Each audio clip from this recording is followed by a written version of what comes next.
Well, welcome back and thanks for watching this week's edition of BPD Roll Call. I want to welcome my special guest, Bob Dennistoun. Greetings, nice to be here. What we do is we collect tips from the members of the public in such a way that they stay anonymous, so that those people who are in an awkward position or may have information that they have their own reasons for not going to law enforcement, they can come forward with that information. We'll take it and we'll provide it to the appropriate law enforcement agency that has authority to follow up on it. We keep them anonymous. If that information leads to an arrest in a case, we'll offer a reward of up to $1,000 to that person. So the 800 number is accessible from anywhere in the state. We're on the internet. Of course, that's basically worldwide access.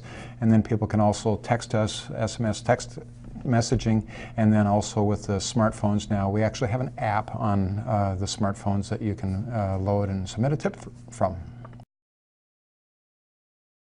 We have what we call our Youth Against Crime program, YAC. In our high schools today, most of them at least, there's a police officer on premise in the school. SRO is their typical name. Or liaison officers, they're called here in Bloomington. Okay, school resource officer, liaison officer. So what we do is we promote to the kids in the school that not just for crimes, but for unwanted behaviors, text us about what's going on. So text us about the crimes, yes. If you know about the drugs, if you know about the robbery, if you know about assaults, text us.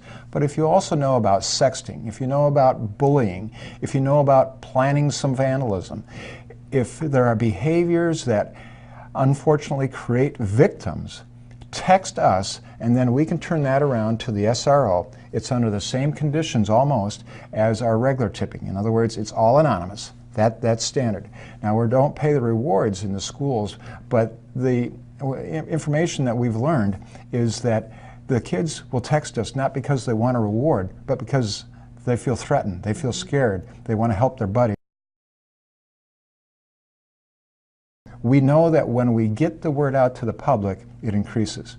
What we're specifically working on now is that 5 agencies, 5 law enforcement agencies in the Twin Cities area, Bloomington included, is partnering with KSTP through the Hubbard Broadcasting Incorporated and Crime Stoppers to periodically put on their TV news a featured case.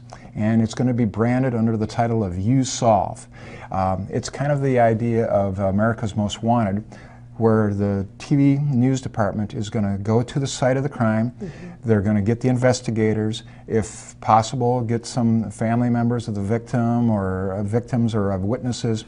But anyway, it's not going to be a re-dramatization of the crime. It's not intended to be that theatrical, but it's meant to be attention-getting in that we're going to get the information from the investigator, we're going to get some visuals, we might walk the path of the crime or the victim, that type of thing, so that it jogs the memory of people who may have information, and then we'll stimulate more tips, because we know that you as investigators need information.